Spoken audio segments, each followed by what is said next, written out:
z úvodnej miniatúry, obrazovky videa vidieť, tak nebude sa jednať o nič iné ako programovanie, presnejšie Biblia programovania. Hneď na začiatok si ukážeme jednoduchú vec. Dobre. Zapneme si prosím vás Explorer, Microsoft Edge, JavaScript, závorky, úvodzovky, náš prvý príkaz. OK, dáme Enter a vyskočí nám tu takáto tabulka. Náš prvý príkaz. Keď dáme Enter, tak sa program ukončí, hej. Takže to je úvod, by sme videli pomyselnú silu programovania. Prosím vás k nejakému úvodu, že na čo je dobre vedieť programovať, kto je to programátor, čo všetko nám programovanie umožňuje, v akých spotrebičoch je už dlhé roky používané práčky, auta, samotné stierače na aute. Potom si niečo zistíte sami. Každopádne programátor bude lenivší typ človeka, ktorý sa bude snažiť nájsť čo najjednoduchšiu cestu, vytvoriť nejaký algoritmus. Algoritmus bude chovanie sa nášho programu. Jeho cestou bude vytvoriť veci čo najjednoduchšie, aj keď by sa to dalo vytvoriť 10 ďalšími zložitejšími spôsobmi.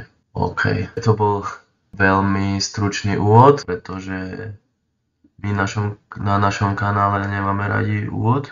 Teraz nás už nič nedrží v tom. Poďme na Bibliu programovania.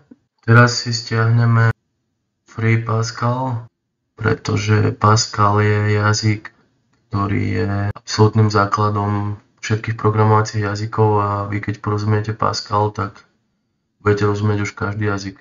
Či to bude Java alebo C#. Proste každopádne každý môže začať v tom, v čom chce. Nikto sa nemusí učiť Pascal, prosím vás. Ale kľudne si stiahnete Oracle a pustíte sa do Javy. Toto je len ako pomoc k dosiahnutiu cieľov jednoduchšie a rýchlejšie. OK, ešte som chcel povedať, že čo sme vlastne urobili v úvode. Jazyk, ktorým sme s počítačom rozprávali, bol JavaScript, ktorý sa používa na programovanie webových stránok.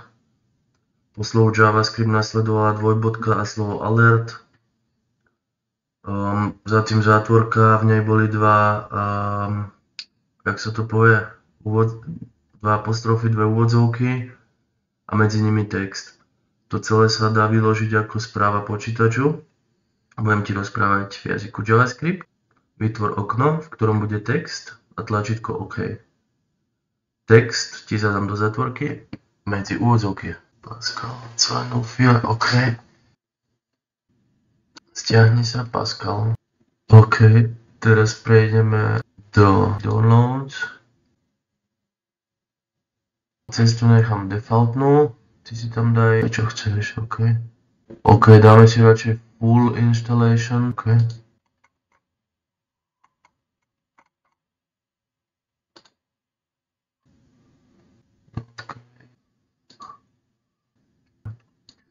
OK, install.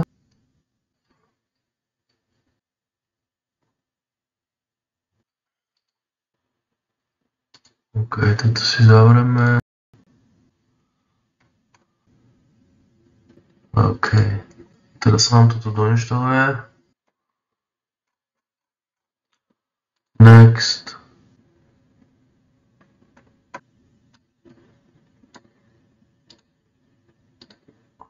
OK.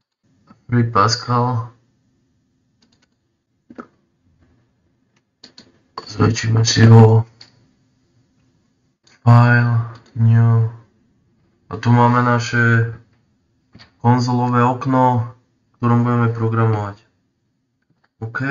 Čo by sme si ešte povedali? Predtým, ako sa pustíme do nejakých zložitých algoritmov, úplne bez matiky sa neobídeme, x, y, to je úplne základné veci, bez toho sa neobídeme. OK? Ideme na to.